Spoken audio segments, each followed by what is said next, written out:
I am ready if you're ready. Alright, let's do this. We're going to go in 3, 2, 1, go. Now, I'm going to be running this on the PlayStation 3 version. My computer, unfortunately, is devoid of what you'd call a graphics card. So, my computer is not strong enough to run this game.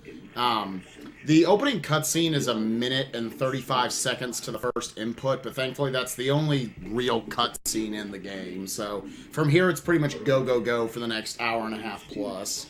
So, There was already a request. If you want to fill some time, could you read any donations that you have? Oh, yes. I have a $25 donation here from some guy's basement saying, is this the box where I donate to and people read it? Shoutouts. Wow, that was pretty accurate, yeah. Shoutouts to that guy from AGDQ. I got another one here, $69 were donated. Hashtag Girlwood. So nice. Keep the donations coming in, guys. It's going to a really good cause. So the basic goal of this game, anybody who hasn't played it, which is probably a fair amount of people, I think the sales have been decent for it. As you can see, all these little blue guys named Teensies, their homes are getting wrecked and they're getting captured. In order to gain access to the final boss in the game, I need to collect 260 Teensies. Most normal levels are going to contain 10 of them, 8 normal ones that will be right on the path, and 2 of them that are going to be in secret side rooms. Pretty much the first week this game was out, I was able to go through and route out the whole game, and tons of people have been playing it. I'll try to point out a number of those runners as I go through, but yeah.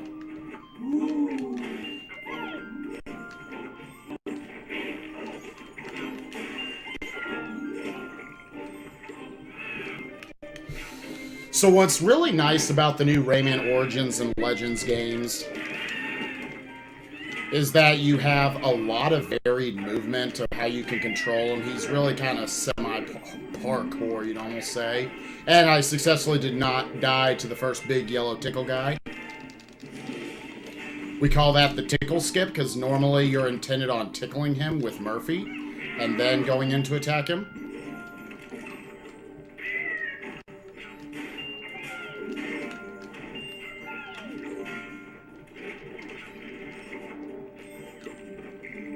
So right here you see, I'm actually controlling both Rayman and Murphy. This game was originally created for just the Wii U, but then they decided that was a horrible idea, so they ported it to everything. Okay, that was alright right there. That's, if I'm completely clean. Oh no! Whoops. Okay, that's fine. That guy can get you sometimes. Rip Deathless Run. No one's been able to do a Deathless Run of this game so far. Okay.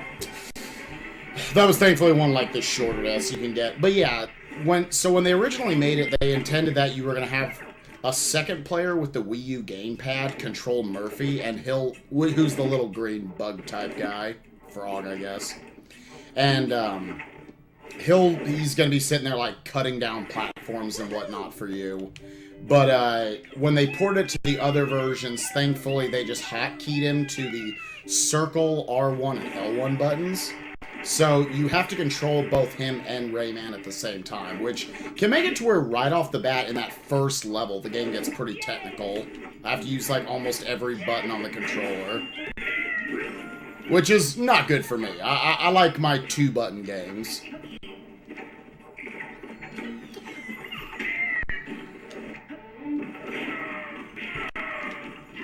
Whoops. Screwed up my spacing on that jump right there.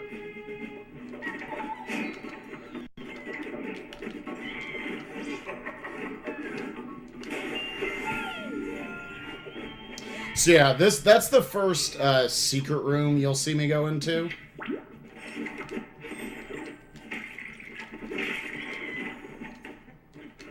Also right there, I'm able to basically skip certain wall jumps by doing kind of a roll up against the wall. And I can't do that trick. Basically, you can see those little roll-ups will give you slightly more height, and you'll see me using that a lot throughout the run to get to things that you're normally intended to get to otherwise. Oh.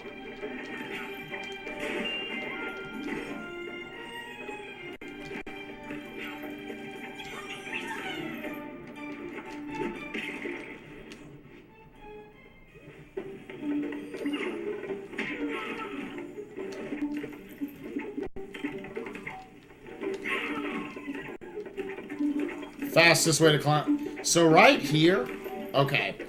Normally you can't make that chain, but in this game, for whatever reason, you can buffer every single input. Okay, and I got a little bit of good luck there. That tentacle didn't try to come at me, so I was able to be a little more aggressive there. Okay, that was a pretty solid second level, I'd say, actually.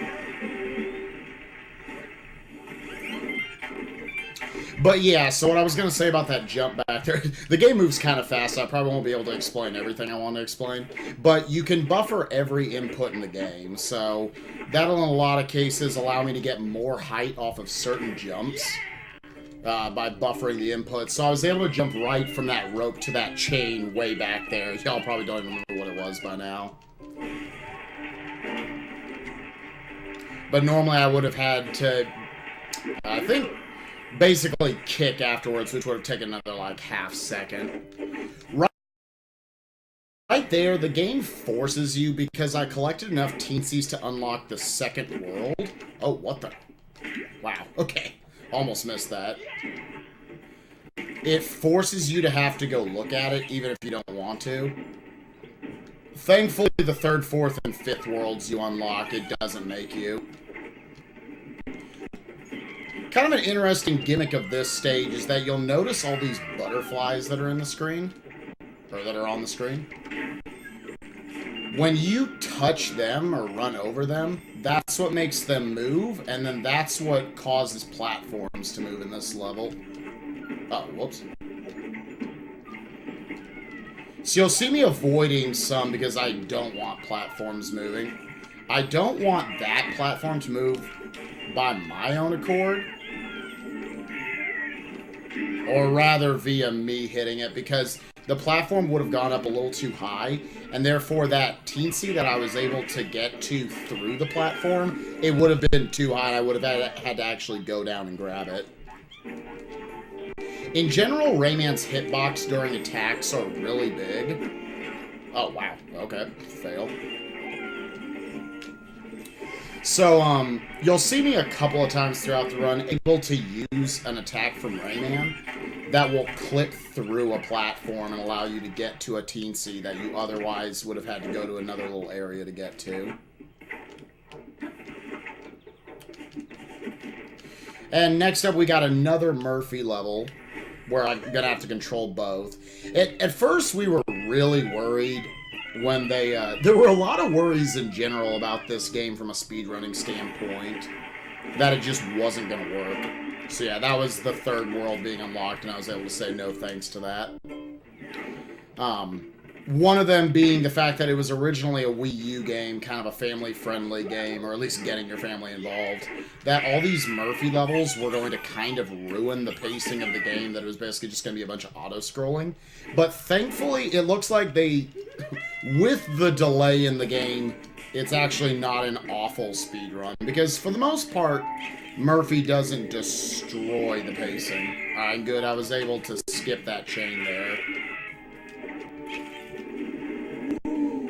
Sliding down chains is one of the slower forms of movement in the game, so you try to skip it as much as possible.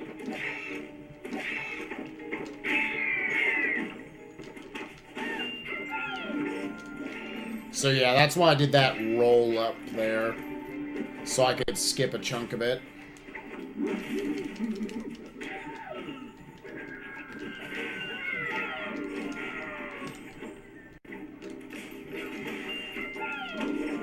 Oh, was a little slow in my Murphy movement there. Another thing about Murphy, which can almost be frustrating to some people, is that you really can never blame him for your problems in the run. If you do the same thing every time, there's no RNG to him or anything. Also, I was able to skip that rope there by getting the right momentum. I had to copter for just like a split second to make sure I get there. Again, another form of skipping a chain. This is the first place, well, one of the first places, I guess, where you use Murphy with the R1 and L1 buttons to move that platform back and forth, or that ring, rather, so you can get to it.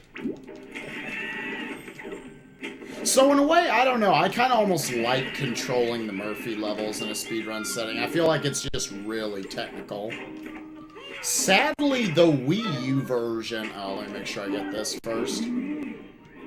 I'll explain afterwards. Okay, nice. Again, using the roll-up technique, I was able to skip over having to tickle that guy.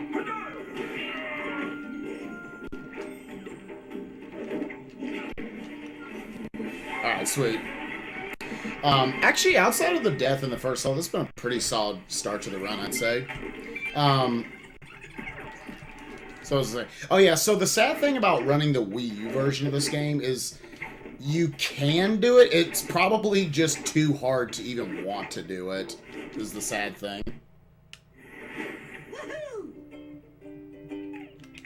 That's because whenever you get to a Murphy section as a one-player, they force you to control Murphy, and the AI controls the second character instead.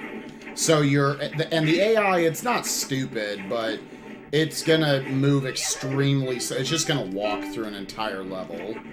Now, you can still technically speedrun it by, picking up a second Wiimote and controlling both of them at the same time, but trust me, you just want to go ahead and get one of the other versions of this game.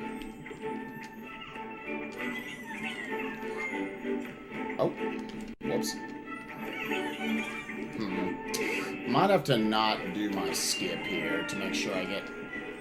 Oh, okay, yeah, I definitely need to not do my skip so I can get 450. Okay, so, wow. So that part was all really bad. So this level is essentially an auto-scroller. It's also going to be the first place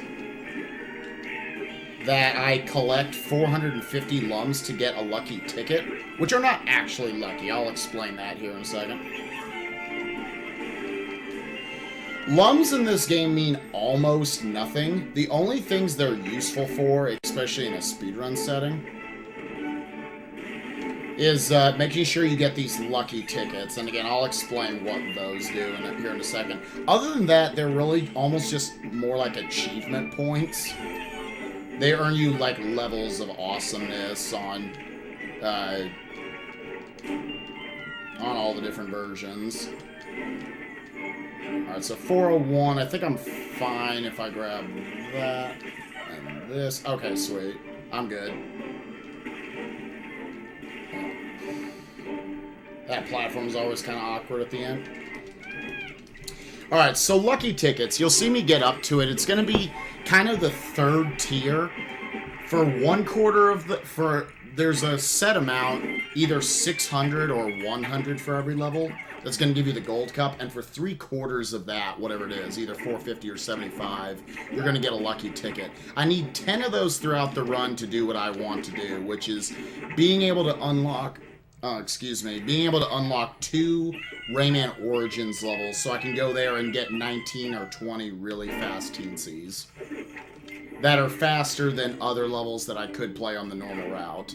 For the most part, we got to play all the levels that are just on the path in the game, but there are a few we can skip alternatively for Origins levels.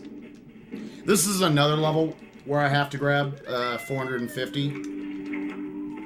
It's certainly not an auto-scroller, it's just a really long level.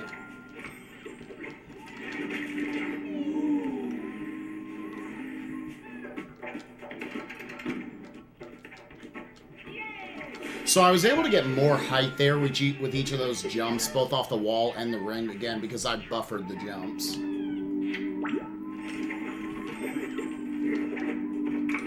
These, like, accordion-esque platforms can be a little worrisome. Just the timing of it feels awkward with Murphy.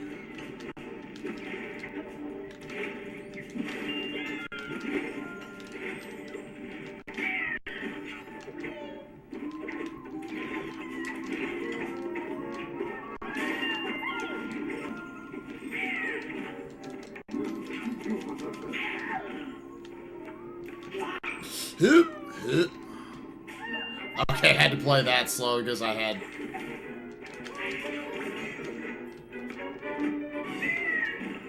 I went too far with that. Oh well. We're gonna get another yellow guy skip here. Just getting over that little cubby hole. Again, chains are slow, so it's faster just to spin and kick there. You'll see us using the kick a lot in this game. It's useful in a lot of ways to either maintain momentum or maintain height. That's another technique there you'll see a lot where I'm sort of kicking away or spinning away from cages.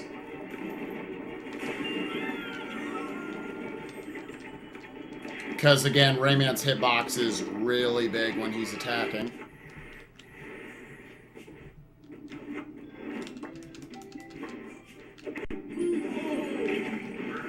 Interesting thing about these dragons, they actually don't have hitboxes outside of the fire. Oh, that sucks. So it's, I don't know. I tend to mess that up a lot. And that's actually a lot of time you lose there.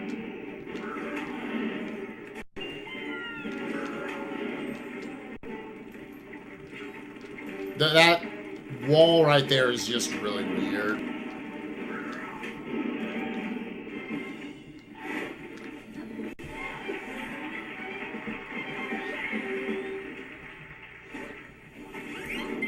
Alright, so that's your second ticket. I'm not sure if I could have skipped one of those dragons or not. I think they each give you 5, so I guess I could have, but whatever. Alright, so this is the boss of the first world.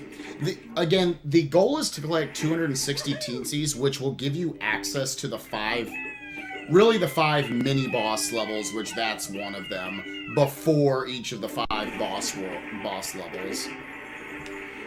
At the end of each boss world, I'll defeat one of the 5 dark teensies.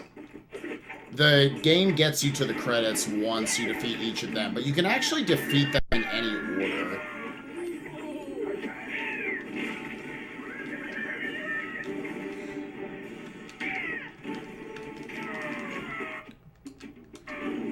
Little trick there, once all 3 enemies are killed, like once you get the lums from the 3rd enemy, you can restart the sequence there, and it'll actually, at that point the game constitutes the start of the sequence to be once he has already flown all the way up and screams at you. So you save some time there. Also, boss health in this game. It's right there you'd think he just had 5 health because he took 5 hits from me. You actually need to hit them in rapid succession. Another cool little piece of tech. Got him. Alright, nice. That's very consistent. Instead of waiting there and hitting them, I can get all the way there. The teensy is moving across the screen to the right for you. I didn't get the quick kill on him.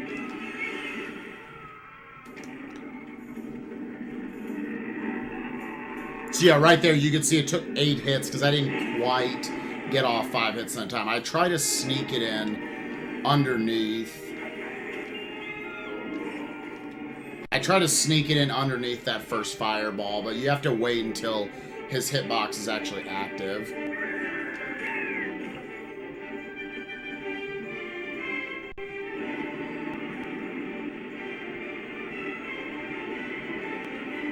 And from here, it's just kind of a lot of waiting. Music's awesome, though, so if you want to crank that volume.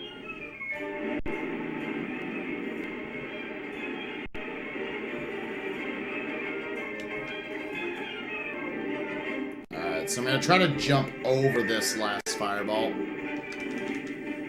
Nice, got him. Okay.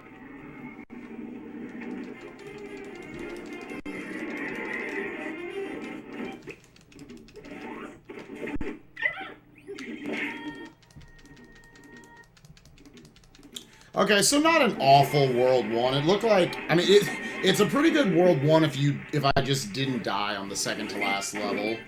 Because that was a pretty costly death, but that's fine. We actually will be coming back to World 1 very late in the run to finish out our teensy count, but I'll bring that up later once we get there. Now we are on to World 2. A lot of the routing to this game, the actual order we did things in, were based off of menu manipulation so that we can have as little gallery time as possible. So right there, I was able to use a, what would you call it? I was able to use a little notification in my menu that was saying, hey, this princess level is unlocked in World 2.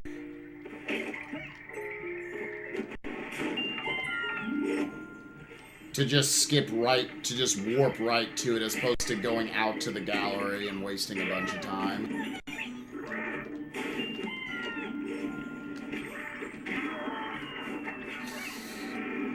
This cage right here is the first instance you're going to see of Kung Foot. This strat works every single time. There's probably some strat we could come up with to get a straight shot at it, but I don't know. Playing with a lot more variables there. Oh wow, wasn't supposed to get. Alright, I guess that works.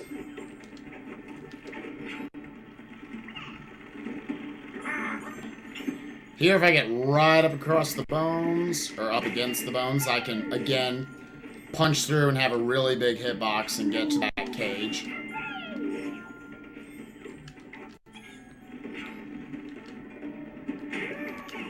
Right there, you couldn't really tell because I'm moving so fast, you know.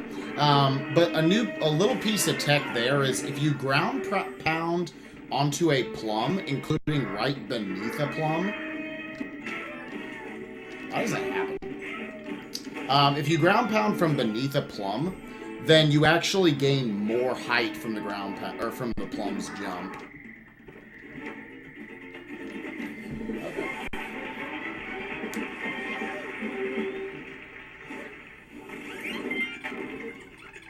Alright, nice. We skipped the silver cup. That probably saves, what, like half a second? In general, because they allowed you to have a speed-up option for collecting, or the count-up screen at the end, it's really never worth it to try to avoid lums. It's just, if they're on the path, don't worry about them. I think Ubergoose said he thought it was maybe like every 10 lums you're losing like a frame. So.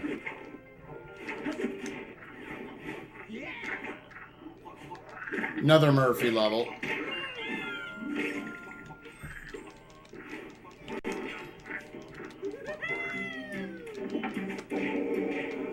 Nice, got that. That looked clean. Little trick here. Gonna take a... Normally you're supposed to move platforms over and stuff, but instead I just get hit by that guy, get knocked up, and then I'll manipulate Murphy over to where I am. So again, using a ground pound right below that plum, I was able to skip having to hit 2 of the plums.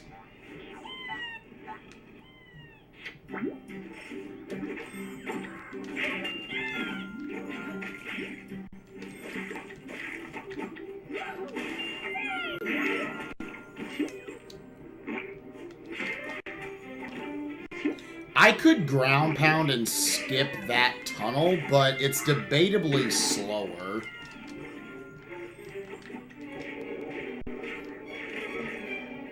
I'll give a nice big jump here. Kick. Bounce. Kick. Jump. Nice. Okay. Gonna try to get a double ground pound here. Ah, I missed it first time. I missed it second time. I'm the worst at that. If Uber Goose is in chat, which I'm sure he is, he's allowed to make fun of me now. That's not even that tight of a window. That is not even that tight of a window.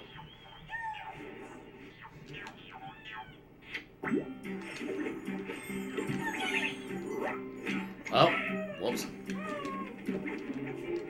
Also, here's a sign that Rayman is, in fact, a gecko. He will attach himself to walls like crazy in this game, like much more so than Rayman Origins.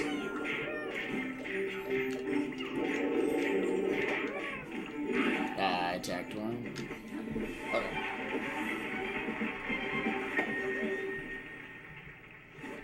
See what's next up. Oh yeah, okay, so next up we've got the only, like, in every world there are 2 princess levels you can go to, which unlock the female characters such as Barbara in this game. There's only one of them that's fast enough to go into, because you got the extra load times of having to enter and exit the rooms. And I think I don't... and they only give you 3 teensies. This one's extremely fast, though. Anyone who's maybe done any of the Rayman daily challenges probably remembers this level pretty well. Or at least this level design.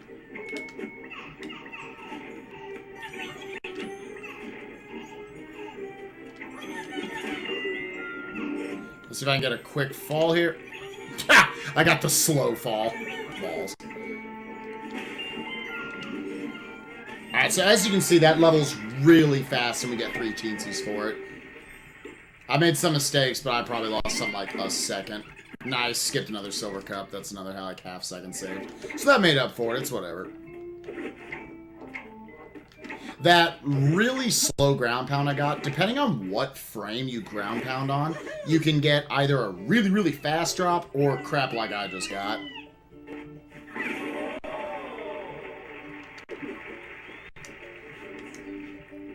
Alright, and before I do the first part of this level wrong...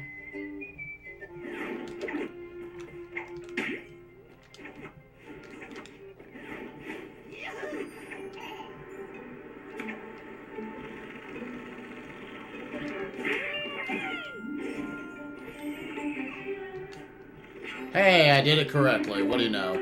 I officially screwed it up enough. I had kind of set this game down for a little while, and then this marathon gave me the motivation to pick it back up, which has been nice.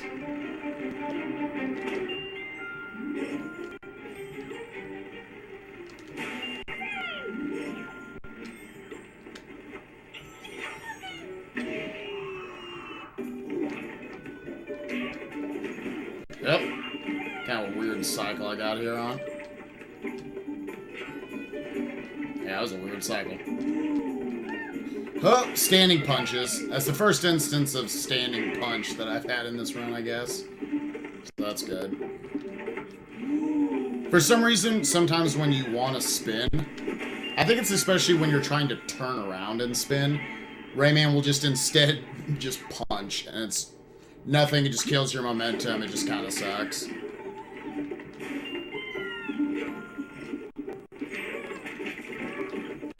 Oh, okay.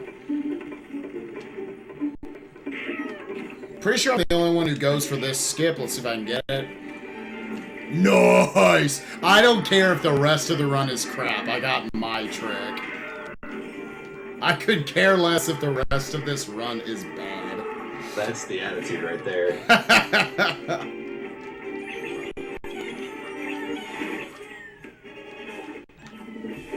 Alright, nice. Yeah, so as you can see, I was just trying to get... If I jump a little too high there, I'm going to clip the ceiling, and I'm just going to have to fly really slowly across that. If I jump too low, then I'm going to end up hitting that tentacle that's coming out. I'm able to get...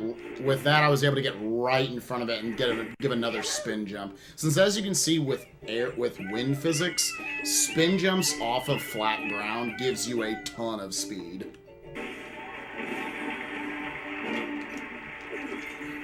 And before he cares. Nah, man, it's over. I could care less from here. So we got another Murphy level here. There's a couple of cool little tricks you can do in this level. I will hopefully hit those as well. But everyone hits these, so whatever.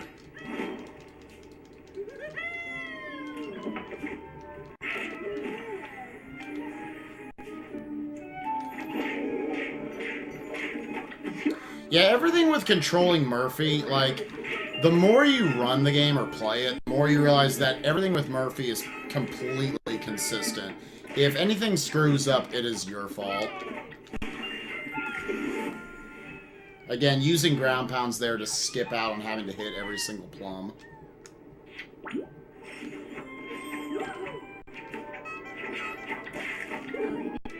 Also, I like this jump here. Thank you.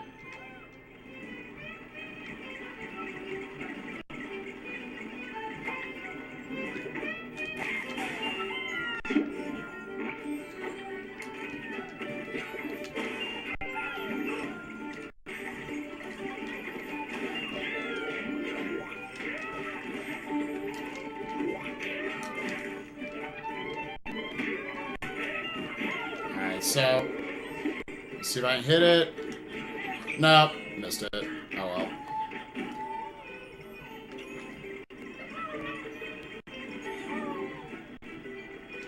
Kinda got the second one. I don't know if I've ever really understood the second trick there, to be honest. It's kind of new tech for me since I picked the game up in the last 3 days. But essentially what I was trying to do back there when I got hit by that one eyeball enemy was I needed to ground pound on the top of that, really just on the down part of that slope. And then I could spin jump off the edge of it, but it's kind of a tight window. I waited, I didn't land in the right spot. I landed too far to the right.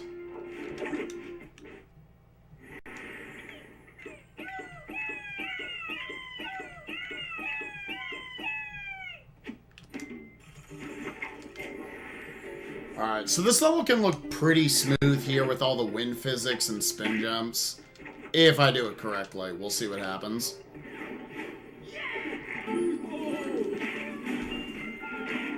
Oh. Get out of here. Ah, and I've already screwed up.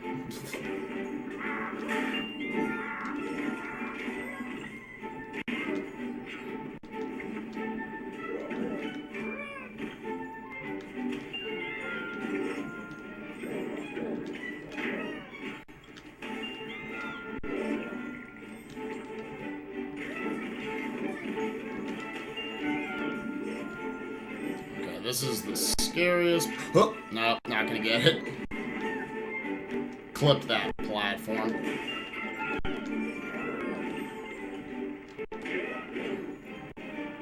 Go, go, go, go, go! No! How is that even possible? Okay, that's at least... I get the checkpoint right there, so it's not a big deal. Also, you can see ground pounding in the wind. When there's nothing above you, gives you like a huge boost. Alright. So, not the cleanest run of that level, but whatever. So right now, that was technically the mini-boss level before the boss of World 2.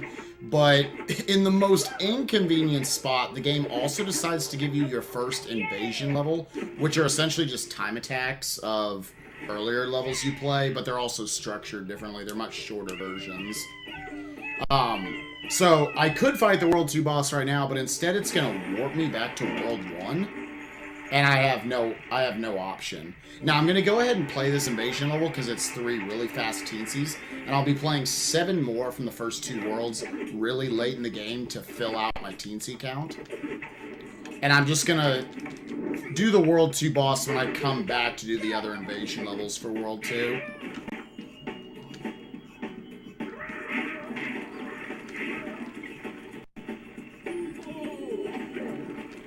This invasion is all about making sure you get successful spin jumps in the wind.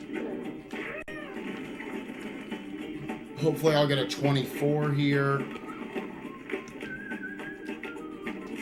Yep, sweet. Alright, that's pretty good. Annoyingly, they decided to make X play it again, so you gotta make sure you're not mashing through X like you do the rest of the game. So now, again, instead of me going back to the World 2 boss and having to waste a bunch of gallery time, I'm just going to warp to World 3 via the Princess level being unlocked, even though I'm not actually going to go to the Princess level. And go ahead and do World 3 now. It's kind of a weird order we do everything in, but again, it's really just to optimize as little gallery time as possible, or to have as little amount of gallery time as possible.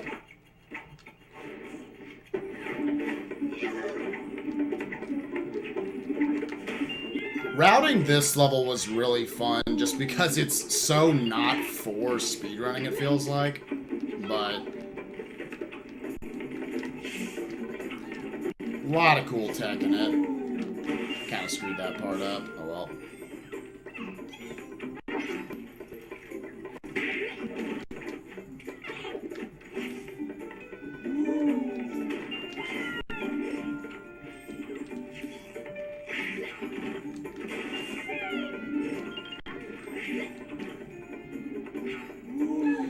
Another Kung Foot room, but instead, let's just use Rayman's huge fist to punch it.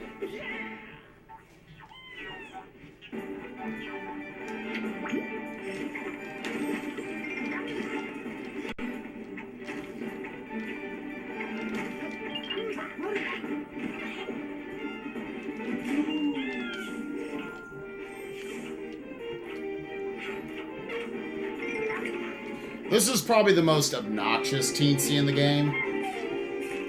Gotta go through a lot to get him.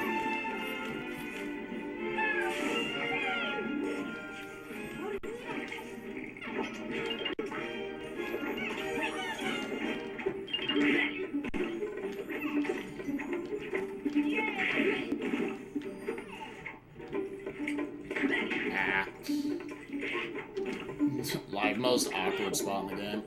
Alright, and, okay, cool. We got in the impossible watermelon hole.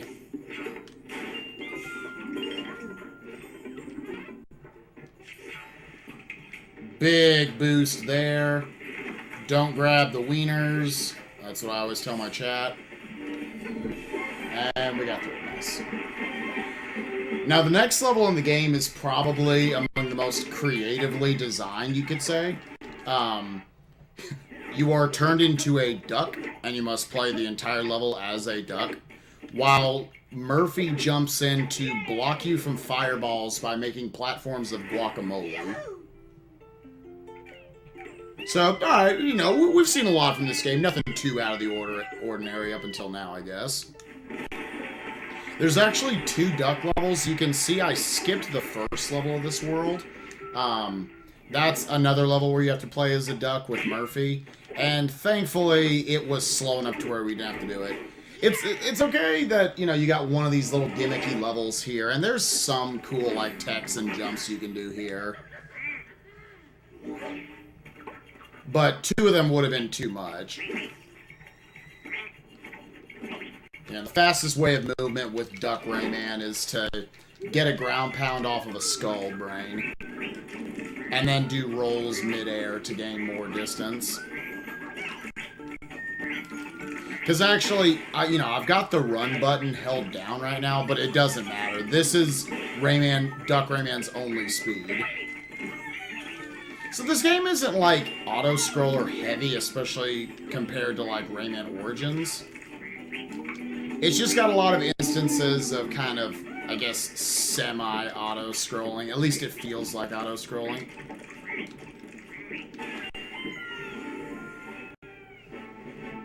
So, Spike.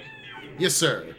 A few people have asked, and I haven't had a chance to ask you, but they want to know just your familiarity with the other Rayman games. What you know, your speedrunning involvement with those, or yeah, what do you think of the other games? The Rayman series has probably always been my favorite video game series.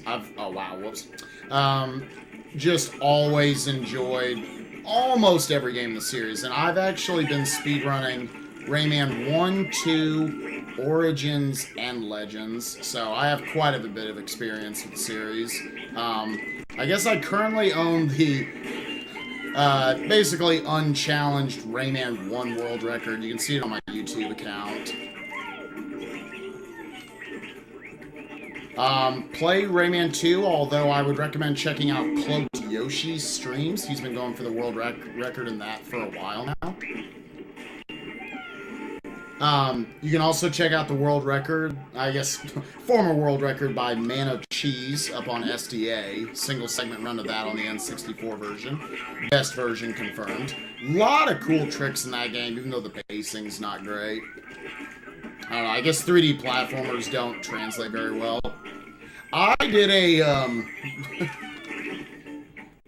I guess semi-famous run of that game. Let's see here.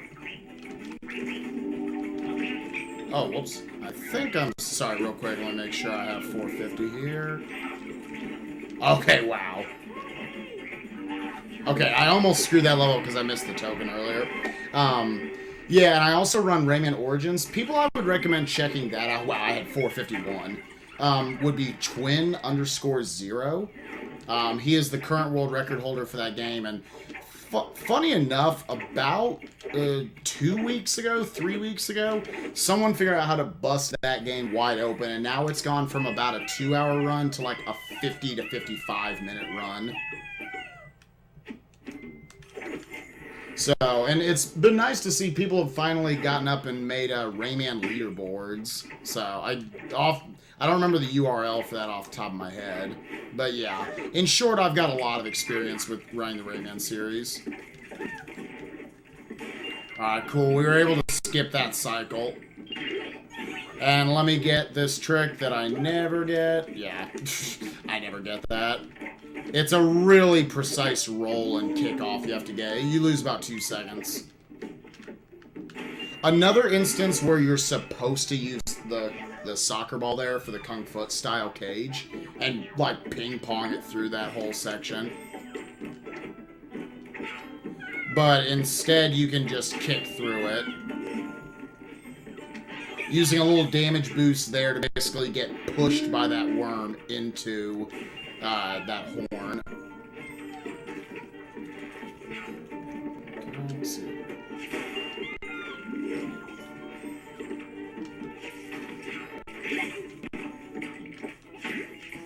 Grab that heart there since we have to wait for this guy anyways.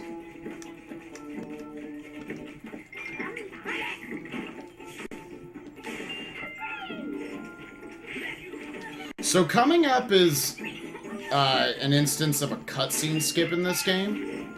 Normally we have to watch this dark teensy and the female he has captured.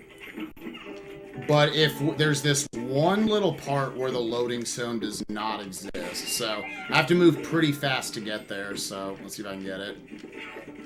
It's going to be right here in the bottom right corner. Nice, got it.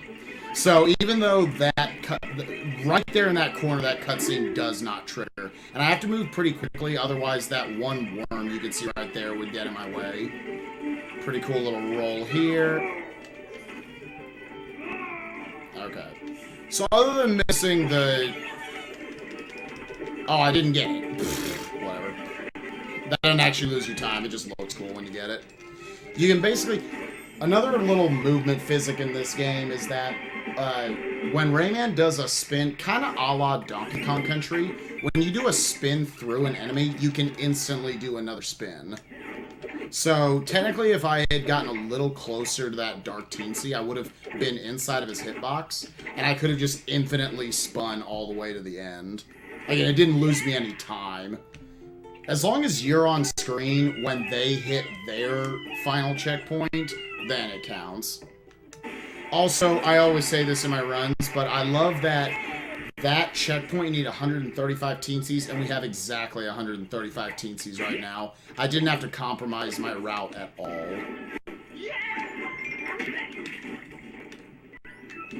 Instance of the Mega Punch being useful there. It's kind of an obnoxious little point, but yeah.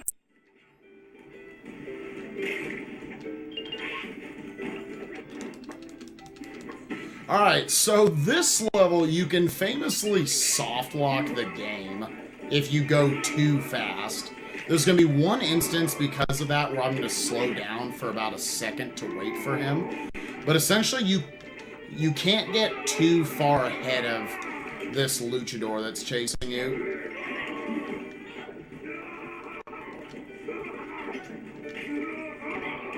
Otherwise, you'll get to the end of the level and he will have not loaded.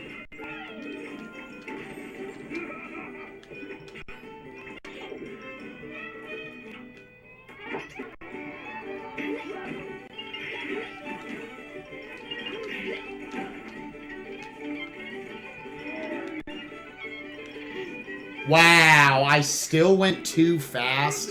Okay, so that wasted a lot of time, man. That sucks.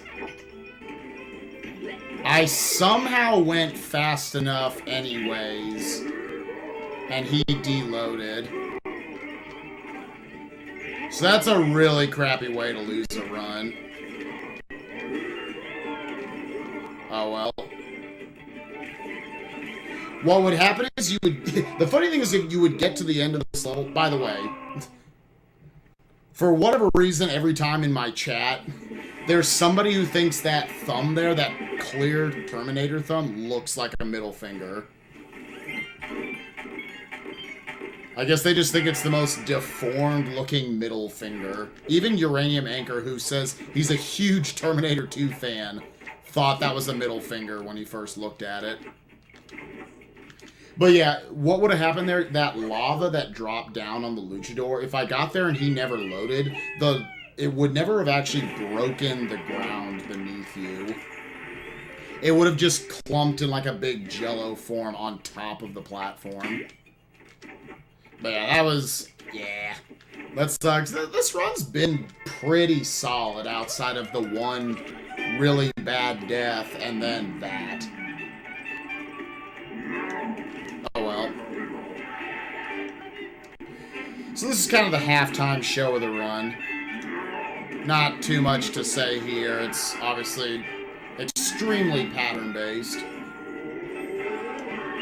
One thing nice about running almost the entire Rayman series, there's next to no RNG.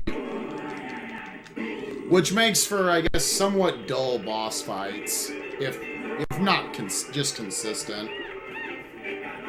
But really, are you almost never going to lose runs? Excuse me. Almost never are you going to lose runs doing a Rayman game to RNG, so that's pretty cool. That's good. Yeah.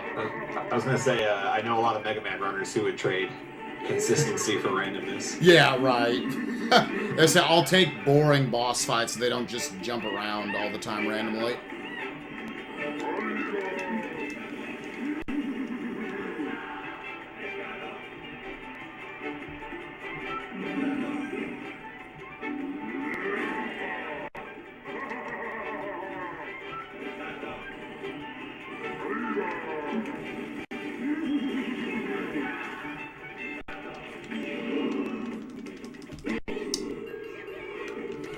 So how are we doing tonight, chat? Are we enjoying the marathon so far? I think a ton of awesome runs have happened today.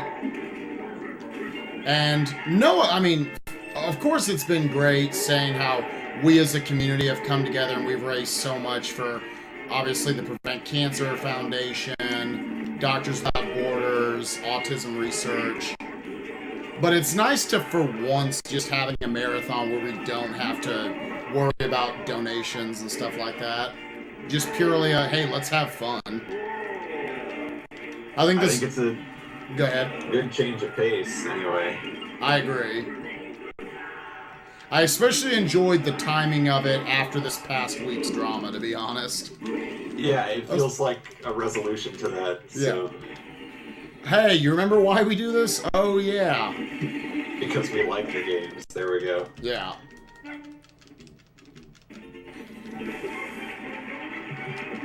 Alright, so that's 2 Dark Teensies down again. We'll have to go back and get the World 2 boss later.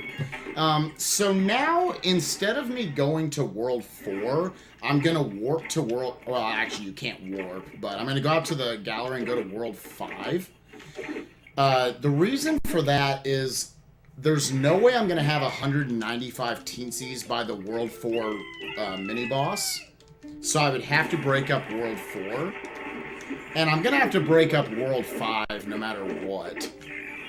I'm just going to get up to the mini-boss level and then warp over to World 4. And now I'll only have to break up World 5, but not World 4. So this is, I think, one of the most intense levels in the game to do correctly. It's another Murphy level. And yeah, he's going to have to control these shields for me the whole level, so I'll try to not talk too much during this.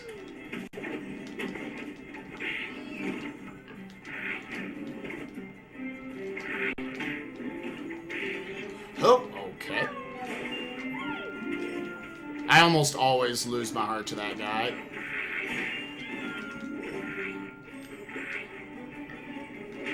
So even though that went a little slow, I'll probably just take the safety of having the heart for the run. Okay, we're gonna do this. We're gonna do this.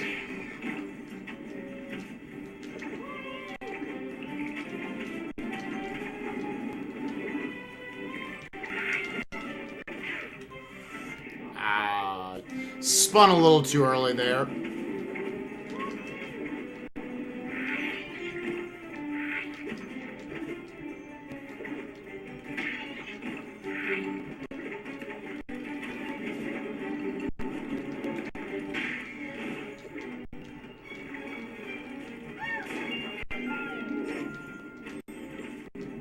Try to land on top of this guy to get a little speed boost off of it.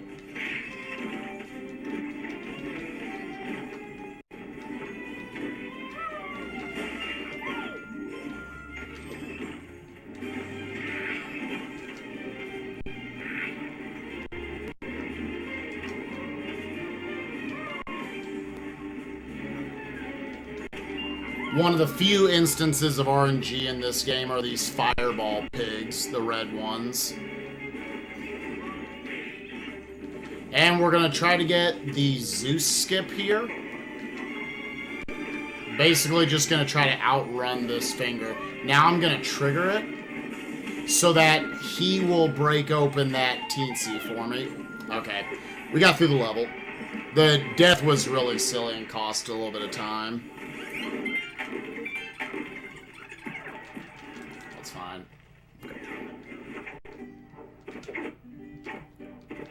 In general, I think all of the World 5 levels are really enjoyable to speedrun. I think they're the coolest levels in the run.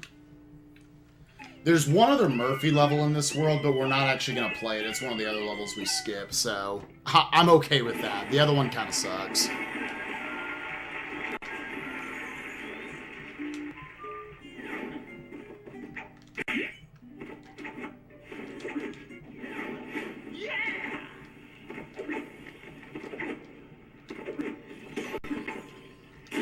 Also with spinning up walls in this game, you grab a speed boost.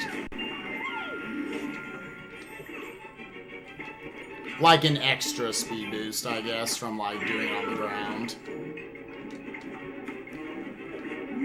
Cool little damage boost we get to use here to grab this Queen Teensy.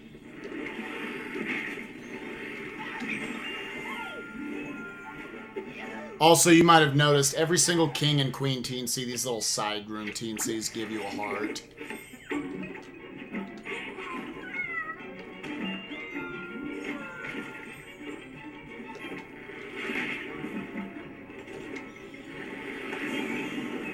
I'm gonna try to skip having to use these other crystals. Nice.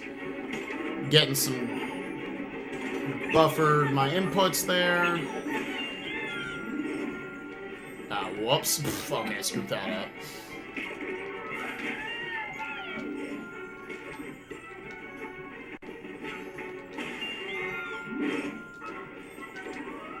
Okay, now I skipped the rope and the spikes. That's pretty good.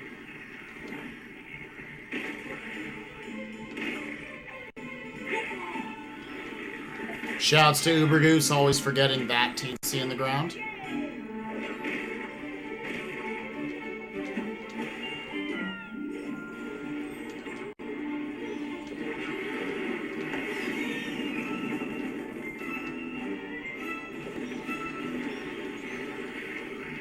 So yeah, again, like, spinning on wall runs speeds things up a lot, so you see me try to fit as many in there as I can.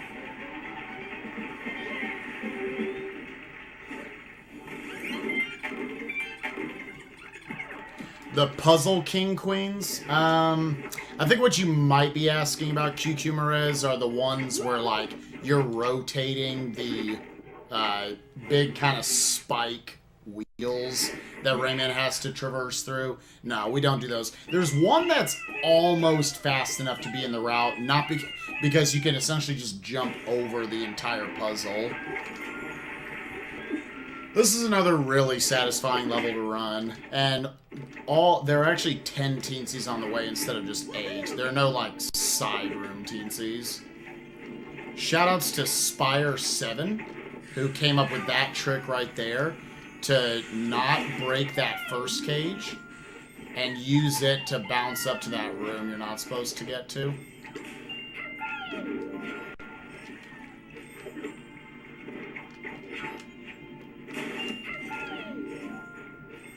First learning this level was fun, because it's just having to memorize the rooms really quickly, always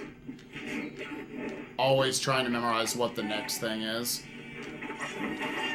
This, gonna spin over these wheels, gonna skip this guy, because those guys, only their shield and hammers actually have hitboxes, they themselves do not. Yep, okay, well, I guess I wanted to use my heart there.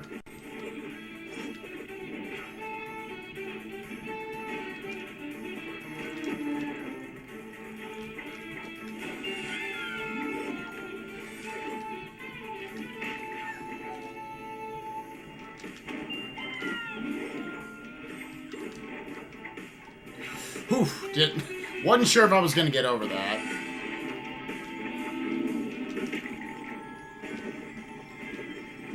And let's see if we can get a little ground pound from below. Got it. That's nice.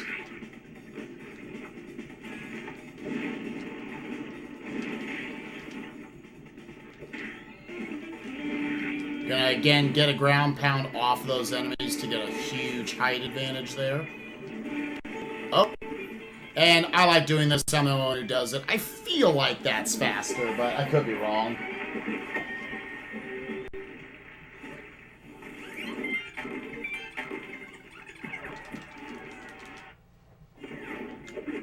Alright, and this is the last level of World 5 before we're forced to go, before the mini-boss level, which is required 260 teensies. And after that, we're going to warp over to World 4, do that all in one go. And then it's basically teensy cleanup time.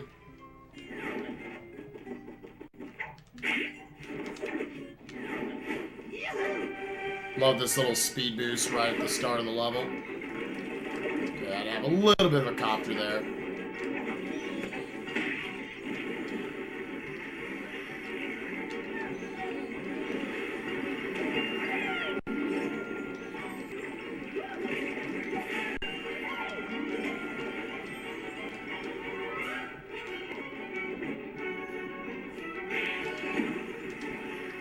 You gotta pull these guys off of the cage, otherwise you'll just get, like, buzzsawed by them. Okay, got the wall jump skip there, that's good.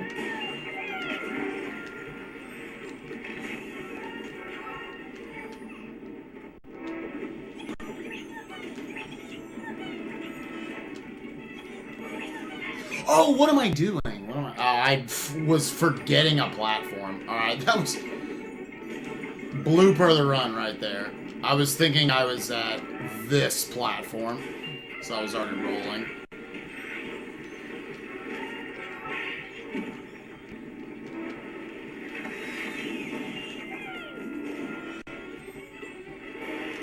Alright, by kicking over that, those guys won't bother you. Alright, sweet, I got the roll off to that.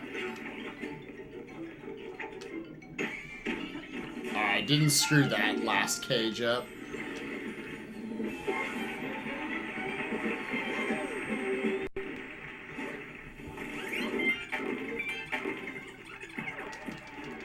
Alright, sub 1, World 5. That's pretty solid. Man, with like 3 bad deaths. That's pretty good. 3 bad deaths and essentially a soft lock. Alright, so now we're going to warp to World 4 and again do that all in one shot.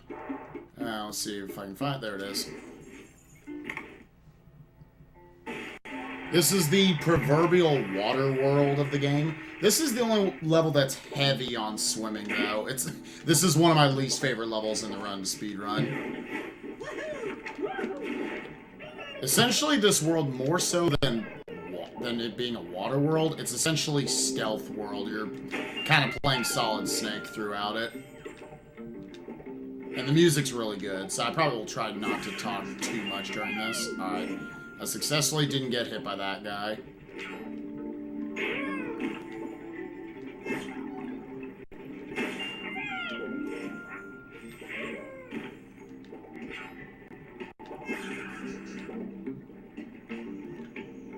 Just gonna wait here for that one. Really don't want to lose my heart. Because there's a really dangerous spot coming up. Okay, I'm not gonna use it there. If you're really good and really ballsy. Okay, cool. That was the section I was worried about losing my heart on.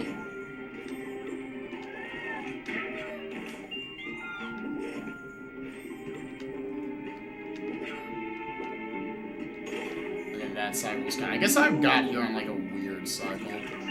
Alright, nice.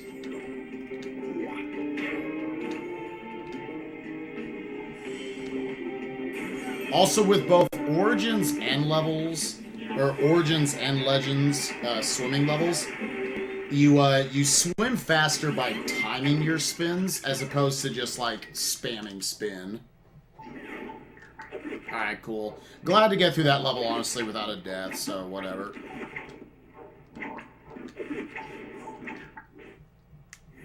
Alright, so next up we've got 2 of our final 3 Murphy levels. And again, just super stealth. But it's well-paced stealth, so I don't really have a problem with it. It's kind of the calm before the storm, because I find the entire, like, late game of this game to be pretty intense, and at least in terms of not losing a run.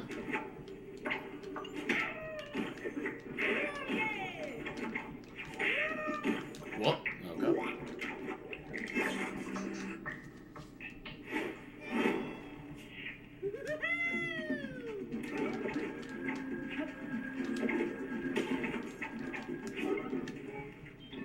You want to slide into these little cubbyhole sections as opposed to holding left or right.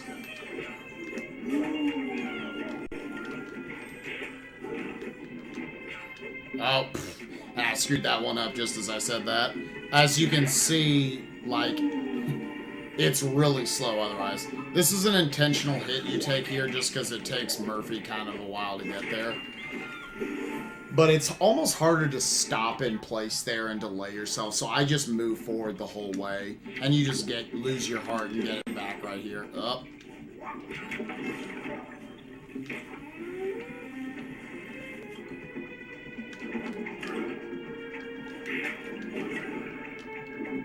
Oh, okay. Right here is the coolest damage boost in the game. I think in Uber Goose's words, you skip like a continent's worth of stuff. Wow, that was really sloppy.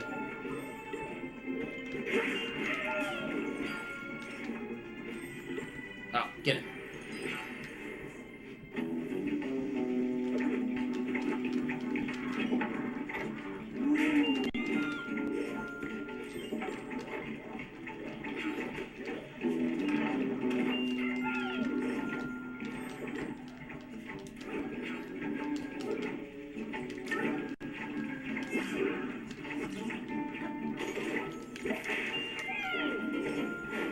Okay.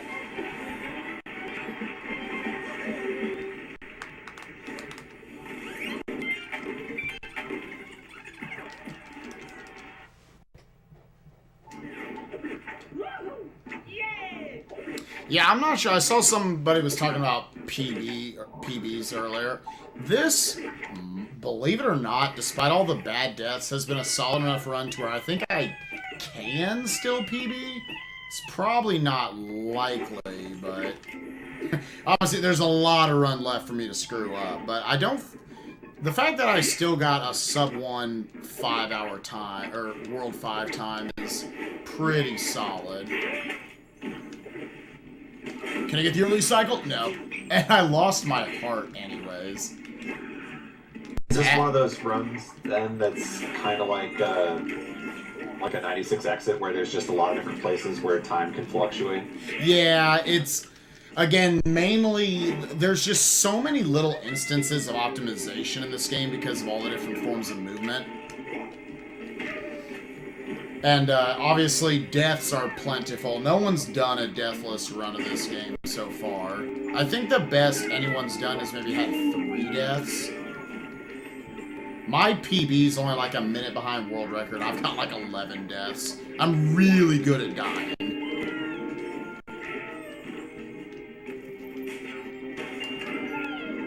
Also, right there, that little spin I did, probably most everyone didn't notice. But by doing that, like, rolling attack, I was able to get, I was able to kill an enemy that had a teensy with him from above, so. Shoutouts to Downey Brownie and Spire7 for figuring that out.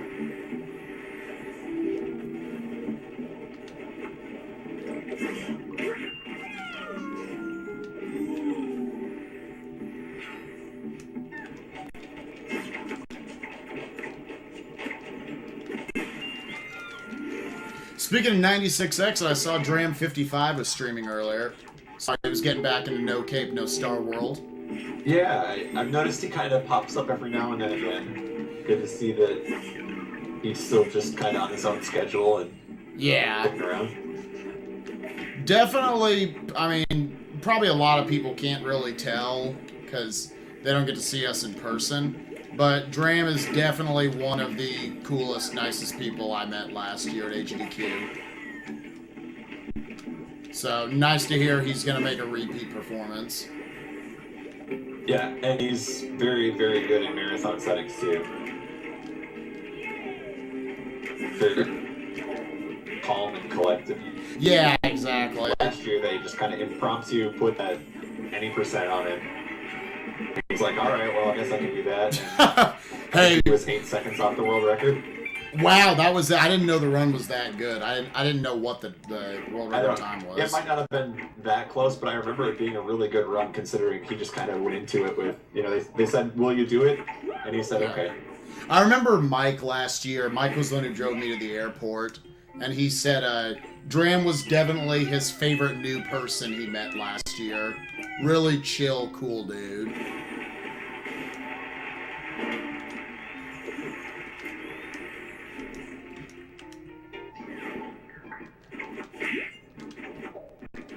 I will say, though, you have to watch out for him because he carries his camera everywhere, and he's not afraid to take pictures that will humiliate you. So. Well, I personally do a good enough job of that anyway, so... But there you go.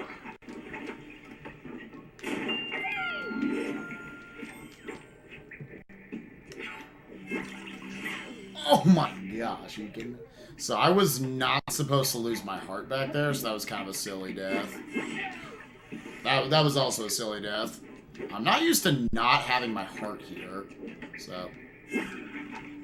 Let's just kind of take that slow, okay. 2 really silly deaths there, but whatever. So this is probably the most boring stage in the run. I try to make it entertaining by fighting these guys, but there's not just one elevator section, there's 2, and they're really long and really slow moving. I remember people kind of theorized that maybe there could be some way to just not kill any of the enemies. Even though this is another level where you want a ticket, so you want to get to 450 lums, but we end up with getting to like 570, I want to say. Oh, whoops. Wasn't supposed to lose my heart there. I wonder if that's going to be okay. Might want to just grab this heart for safety. Screw that.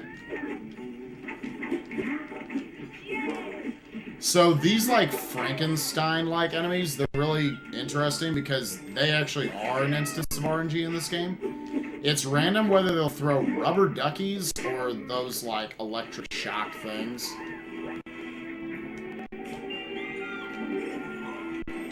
Also, Uber Goose is convinced we can get there before that slammer comes down. No one's been able to figure it out, though. Wow! Okay, so... Oh, man. Alright, I'm just gonna grab the heart. This level's been kind of a train wreck. The worst thing about controlling your spins in the water is really frustrating. It's hard to keep Rayman from just going every which way.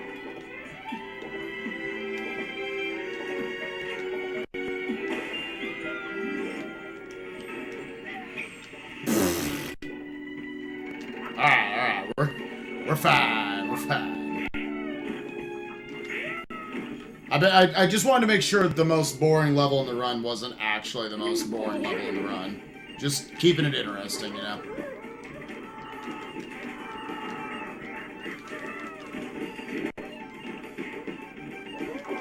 Shoutouts to Tom Clancy.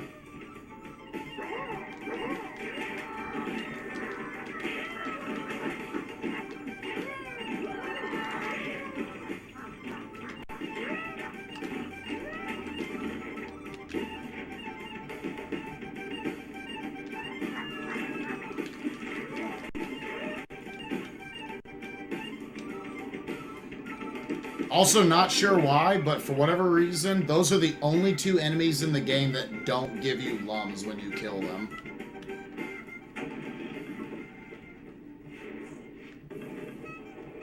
Alright, final little chase sequence here.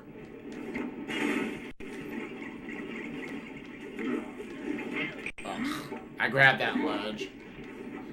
I was not supposed to grab that ledge.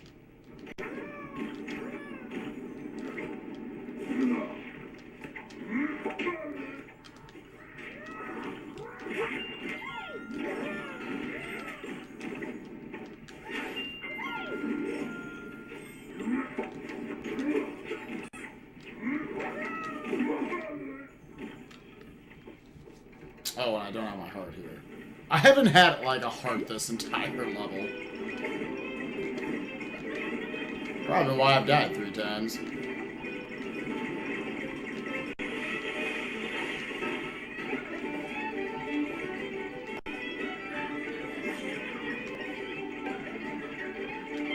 So we're finally back to actually swimming in this world. Thankfully, the game has been easy on us and not made us swim a lot. Because again, spinning in water is the worst aspect of it, but you have to do it because it's faster. Alright. So again, that's probably the longest level in the run, yeah, now that I think about it. Probably by far, so. Okay. So now it's the mini-boss level and the boss level, and we're done with World 4. Oh, I guess I should be showing that off, too. I'll show it off at the next one. Basically, you can clip out of bounds within the first half second of these leaving level loading screens. It does absolutely nothing, but... We've actually found a handful of little glitches and tricks in this game. None of them have been useful in a speedrun yet. They've only served to be hilarious.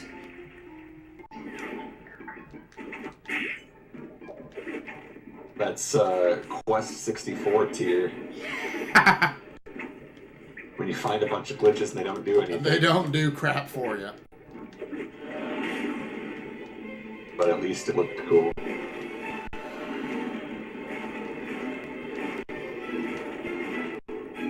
So I really don't want to die on this level because the checkpoint system in this level is awful. And that's mixed in with having to swim everywhere. Swim and spin, so...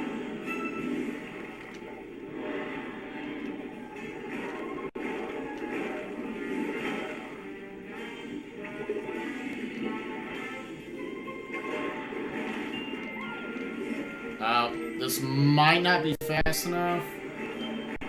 Yeah, that's such crap when that happens. Basically, if you don't get a perfect dive spin there, that missile is going to catch you every time. Which, the problem there is now I can't do this cool laser skip, which saves a few seconds. Normally I'd be able to skip. Okay, let's make sure we get there. Alright. I wouldn't have had to do that like last half of that. I could have just skipped through, damage boosted through one of those lasers. But obviously I lost my heart earlier.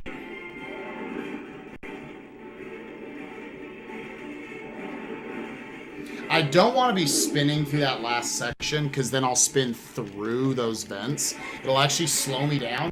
And obviously you could see I was right next to spikes as well. So I've definitely lost runs by accidentally spinning into those, and then just going through the currents into spikes and dying. So, yeah, not a good idea no matter what.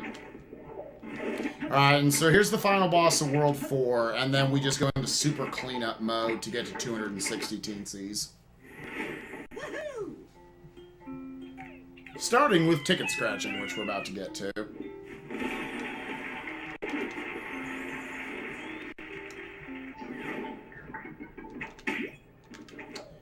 Alright, let's see if I can save 2 seconds here by getting this early cycle in the cage.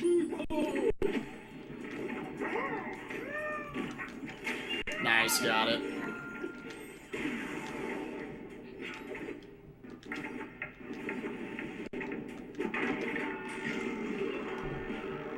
Pretty cool boss design here, I'd say. I'm not sure if this is supposed to be Murphy, the guy you just killed.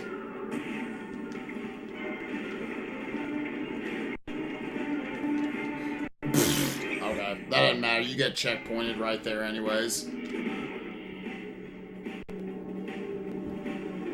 Just for whatever reason, my down input did not register, and I went forward instead.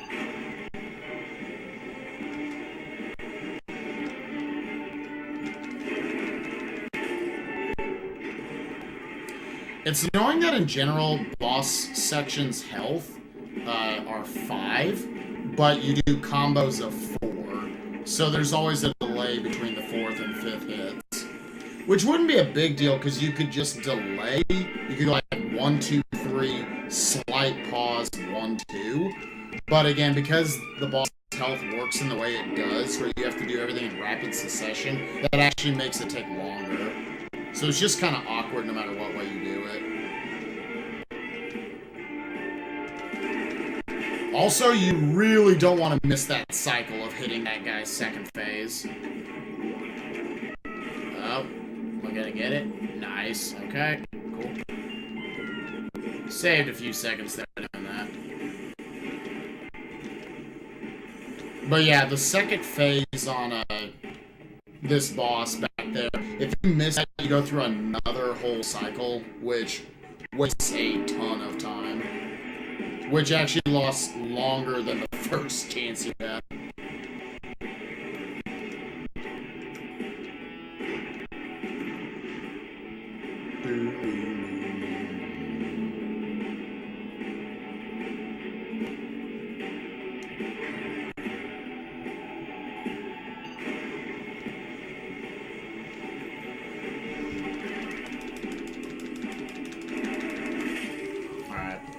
So yeah, but otherwise, another pretty simple boss.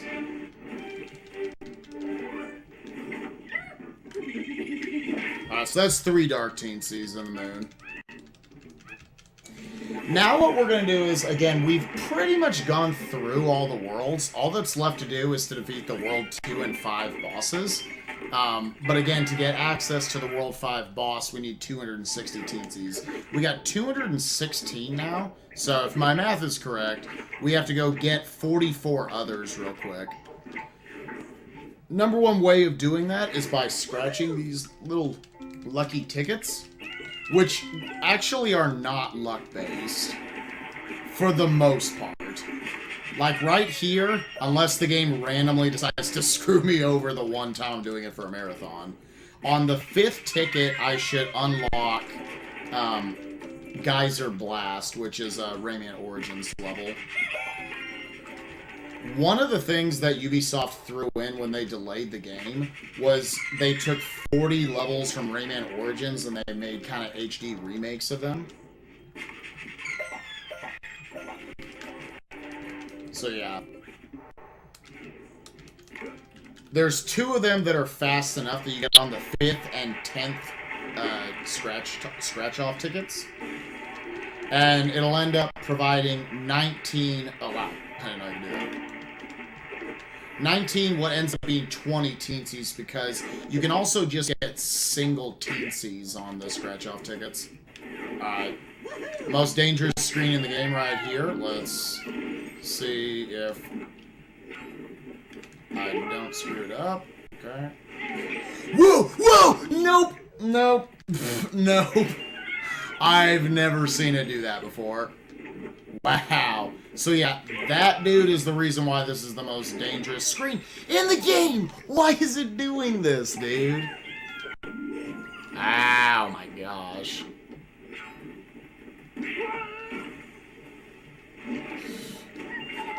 Okay. That guy is awful. I had to... So, anyone who might be looking at that thought, why didn't I just wait for the platform? Well, for one... It would actually be faster to take the platform, but the game glitches out, and for some reason, the tentacle is able to reach up and grab you once you're almost off the screen if you get on the platform. At least the way I do it. So the consistent way we found to not die there was to just get in the water, but I was screwing up my dives. The tentacle's also somewhat RNG, so... I've never seen it kill me in that exact way before.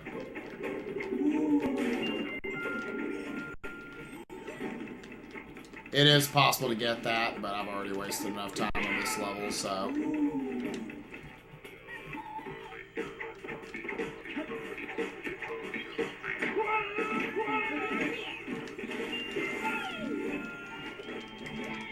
So yeah, these are relatively faithful remakes of the Origins levels. It kind of gets annoying in a few of the later HD remakes of them, because they seem to remove, like, certain spiked enemies and whatnot. Seem to make the levels a little easier.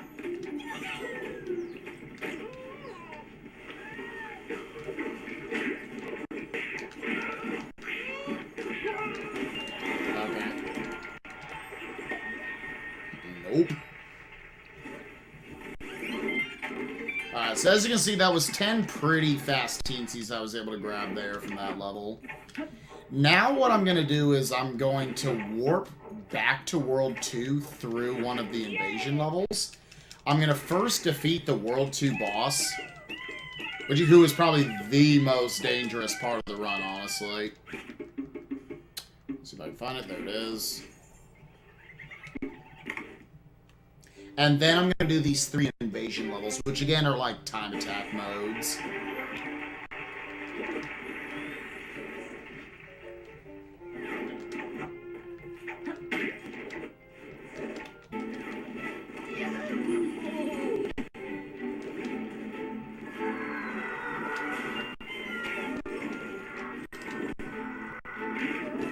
Oh, what am I doing?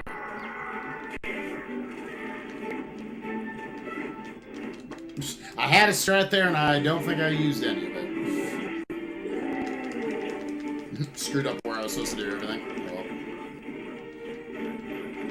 So this guy's extremely dangerous because of his missiles on the second phase. Because they're heat-seeking, and he shoots out a lot of them. So, I'm going to try and destroy a lot of them.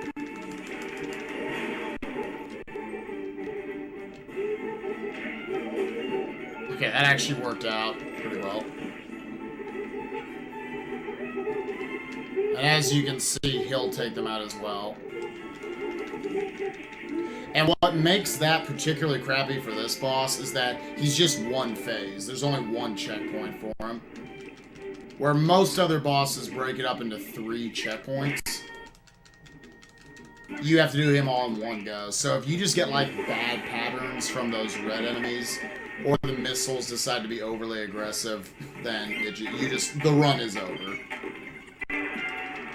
Okay. And that also got me my 10th and final lucky ticket that I needed. So I'm good to go on those now. Now I just do the 3 invasion levels, 1 more origins level, 4 more invasion levels, and then the final 2 levels and we're done. Those are all pretty fast though. All these are about 30 seconds long, so the end of the game, if this was a better run, this end of the game is pretty intense. This is one of the only invasion levels that actually does have some RNG, and I got screwed by it right there. That missile is stupid. Yeah, sometimes you'll just take damage there.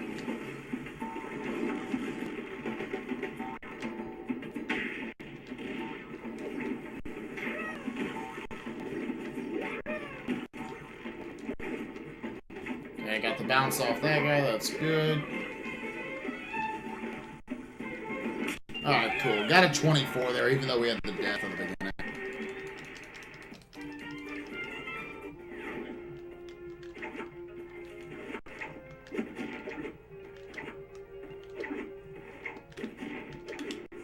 Alright. I could be mistaken. I'm pretty sure I've still got the #1 time on PS3 leaderboards for this time trial. I think I've got like a high 23 on it. I played a little safe here. I try to get like a low 24. Whoa, and right when I say that.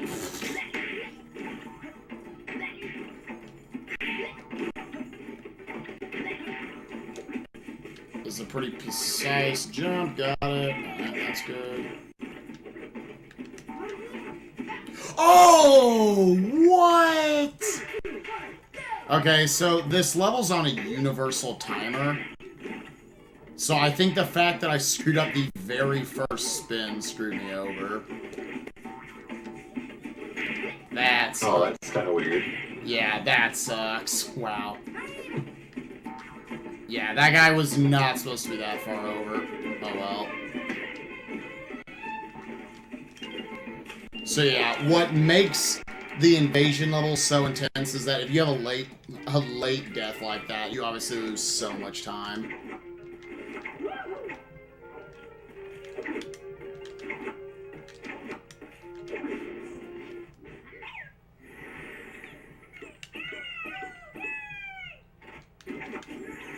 Alright. Last invasion level here, and then we're going on to best original score.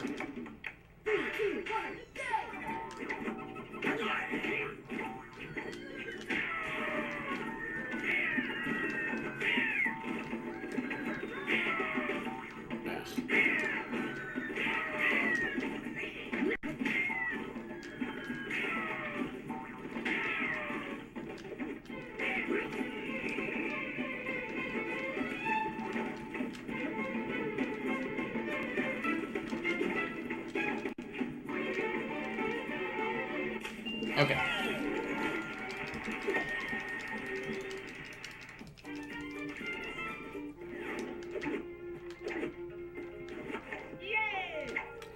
Alright, so now we're going to scratch off the other 5 lottery tickets to go to best original score.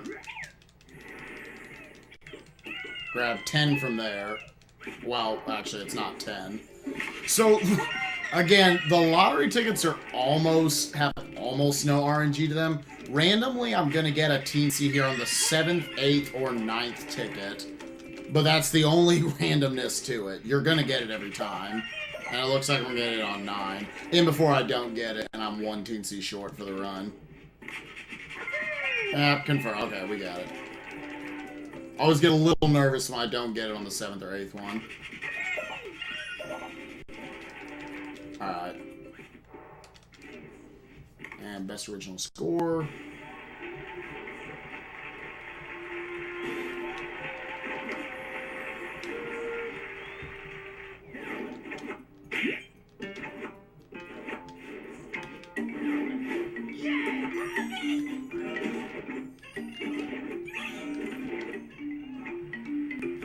Whoops.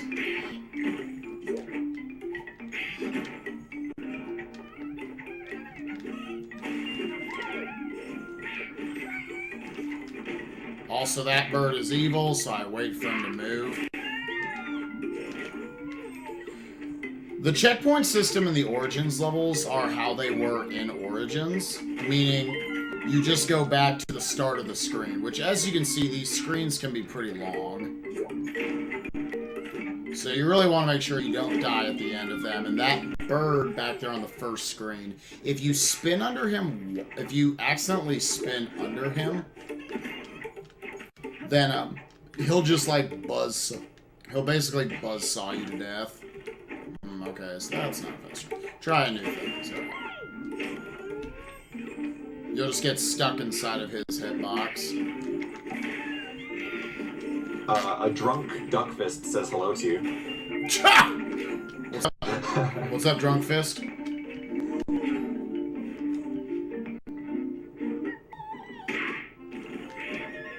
Whoa, okay.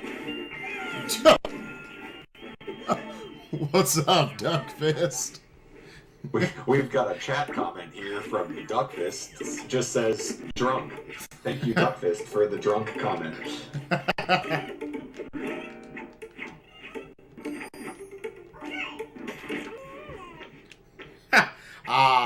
SGDQ memories. I told Cassius B was for Beer Force, but... Wouldn't have it. Alright, so this puts us at 248. We only got four. We got 4 very short invasion levels left, and then it's time to go beat the game. So, again, each of these go for 3, so I'll have just enough. So again, it's kind of weird, like, the order we end up doing everything in. But it works out, again, to cut out as much gallery time as possible. Dude, that Batman room, oh my god.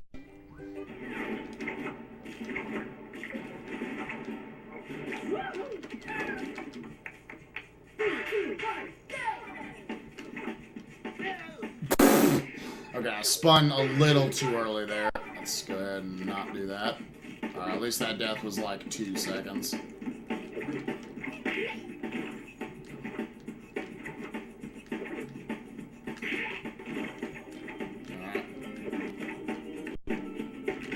Yeah, take it a little safe there so that I don't hit that one.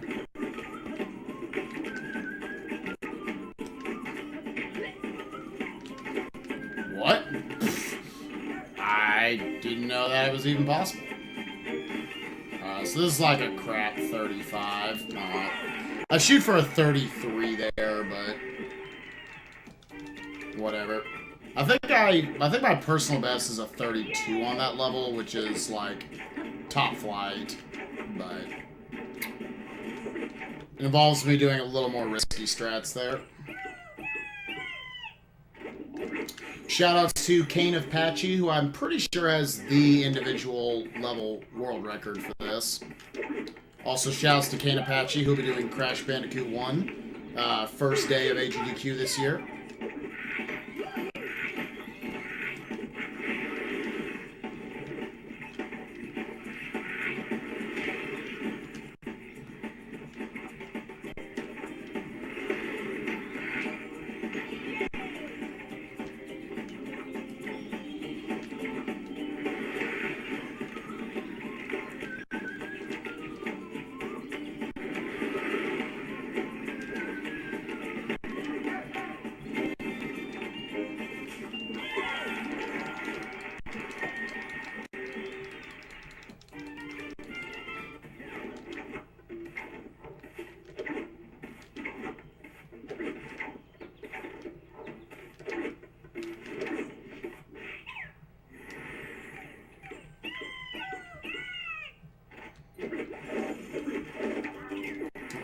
I almost overshot and entered the wrong level. That would have been terrible. Alright. I am awful at this one, so don't judge me too much. I blame it on water physics, or swimming physics, rather. I swear, it has to be possible to skip that wall down.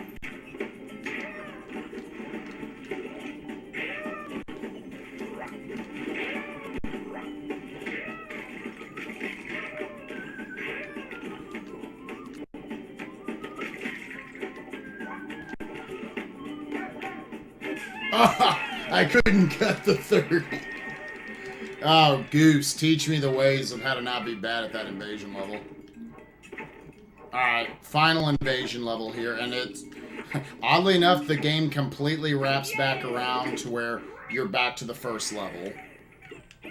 Now, a lot of people, even if you haven't played the full game, have probably played this invasion level. Famously part of the demo.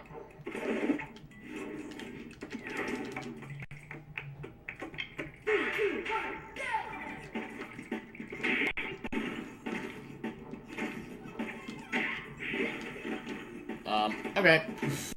Guess we are not getting that. Okay, that cost about a second, that mistake. Okay. Alright. Something is possessed. Lost 2 seconds there.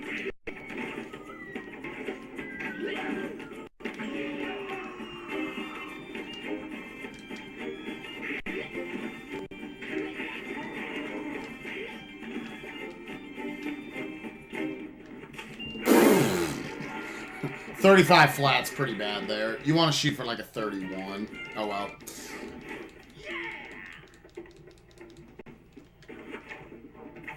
Alright, so coming up here is probably the most interesting level in the game, in the run. Because we're not doing it as intended at all. Goose, Vortail, and a few others, I think, came up with the ability. What you're supposed to do here in this level is basically do a lot of wall running. But instead, you can just fall down these shafts using your helicopter to slow down where you have to. So, hopefully I don't screw this up a bunch. First thing I do. I actually find that shaft to be the hardest shaft in the level, so hopefully I don't screw up any of the others. Alright, I'll try to, again, not talk during this part.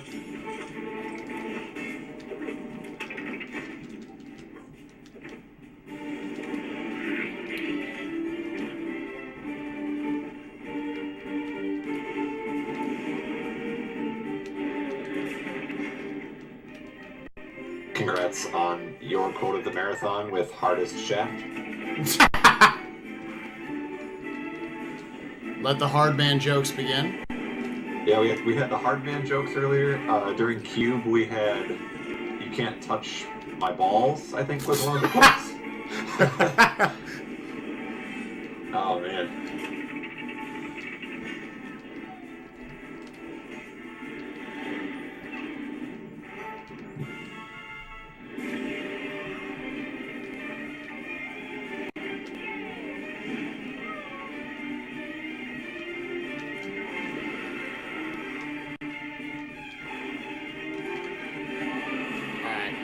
Did a couple of mini skips there. Normally you gotta move that first one I moved on, or I got on as well. Did not do that. Okay. So that's the final mini boss level, and here is the final boss. So had the one death there.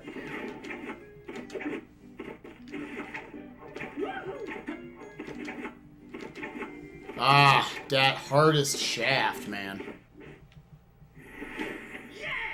So the final boss, there's no RNG to him at all. It's just hard to be at all consistent in this fight. You'll see what I mean, I guess, when I'm fighting him. He has 3 different phases, and you defeat him by eliminating enough of his body. And you'll blow it away by using this wizard fist attack. And I don't know, you'll kind of just have to watch the fight and figure out what I mean.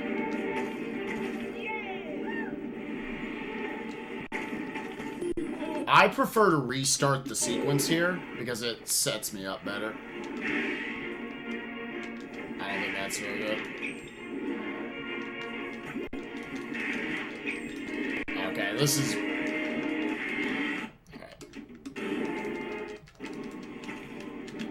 At the beginning of those restart sequences, which again advance me further as soon as the enemy is dead,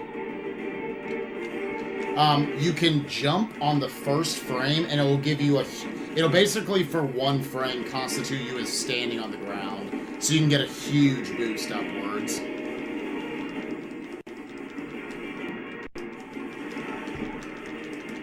Alright, let's see if I lined this up right. There's a sweet spot for this section.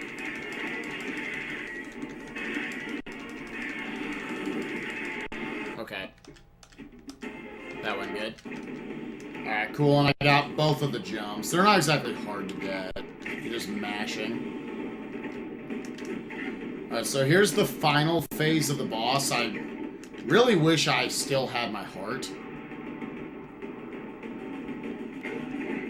There's another heart that will pop up off to the right. I'll probably just play a little safe and grab that at one point.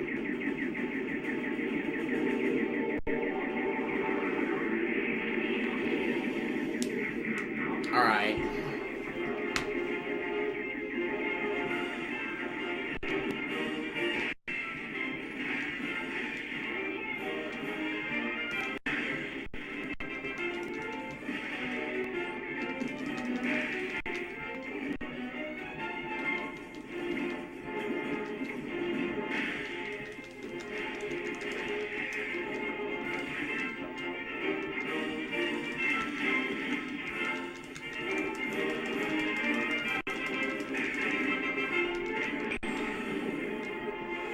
Okay, I got him and I killed myself. We both basically got a double KO, but it counts for me because he died.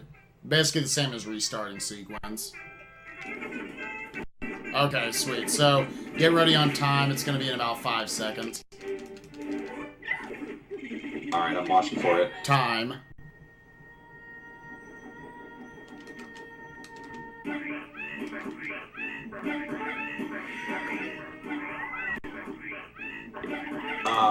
I'm not sure if I stopped it right, but about 1:42:08. Okay, yeah, I looked back at the replay. You got it. All right, so that's about 1:15 behind my PB, which really isn't bad considering there were a lot of bad deaths and whatnot. So.